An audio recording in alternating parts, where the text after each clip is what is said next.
श्री रामकृष्ण कहते हैं, केवल पंडिताई में कुछ नहीं है।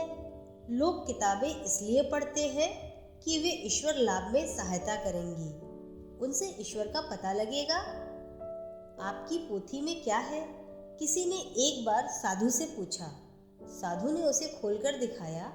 हर एक पन्ने पर ओम रामः लिखा था और कुछ नहीं। गीता का अर्थ क्या है? उसे 10 बार कहने से जो होता है वही है। 10 बार गीता गीता कहने से त्यागी त्यागी निकल आता है।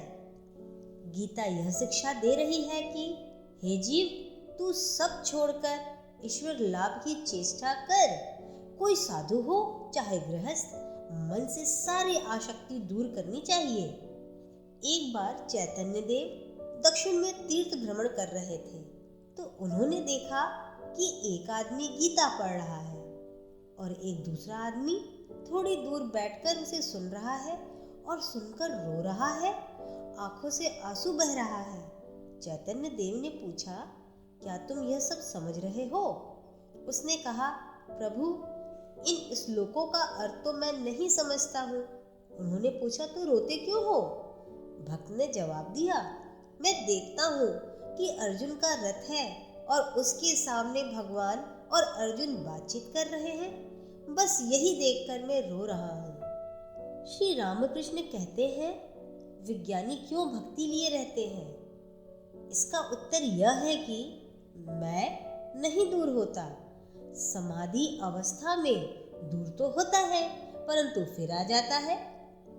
साधारण जीवों का अहम नहीं जाता। जैसे पीपल का पेड़ काट डालो, फिर दूसरे दिन अंकुर निकल आता है और इतना सुनते ही वहां बैठे सभी लोग हंसने लगे। श्री रामकृष्ण ने कहा, ज्ञान लाभ के बाद भी न जाने कहां से मैं फिर आ जाता है।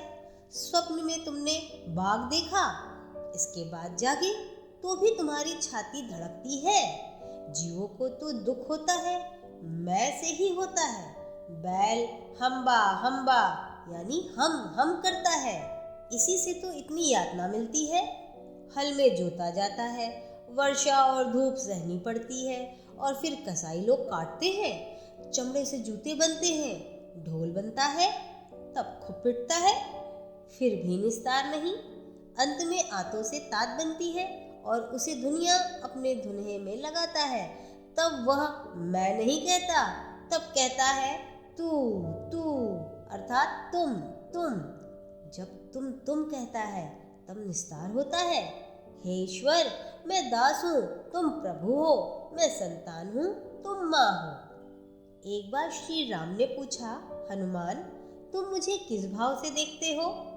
हनुमान जी ने कहा, प्रभु श्री राम, जब मुझे मैं का बोध होता है तब देखता हूँ तुम पूर्ण हो, मैं अंश हूँ, तुम प्रभु हो, मैं दास हूँ। और मेरे प्रभु श्री राम, जब तत्व ज्ञान होता है तब देखता हूँ तुम ही में मैं और मैं ही तुम हूँ। श्री रामकृष्ण कहते हैं, मैं और मेरा ये दोनों अज्ञान है। यह भाव कि मेरा घर है, मेरा रुपए है, मेरी विद्या है, मेरा यह सब ऐश्वर्य है, अज्ञान से पैदा होता है। और यह भाव ज्ञान से कि हे ईश्वर, तुम करता हो और ये सब तुम्हारी चीजें हैं। घर परिवार, लड़के बच्चे, स्वर्गजन वर्ग, बंधु बांधव, ये सब तुम्हारी वस्तुएं हैं। श्री रामकृष्ण ने आगे कहा, मृत्यु का सर्वदा स्मरण रहना चाहिए। मरने के बाद कुछ भी न रह जाएगा। यहाँ कुछ कर्म करने के लिए आना हुआ है। जैसे कि देहात में घर है परंतु काम करने के लिए कलकत्ता आए हो।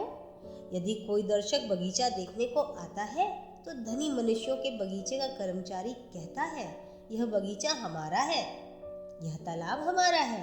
परंतु किसी कसूर पर जब वह नौकरी से अलग कर दिया जाता है तब आम की लकड़ी से बने हुए संदूक को भी ले जाने का अधिकार नहीं रह जाता। संदूक दरबान के हाथ भेज दिया जाता है।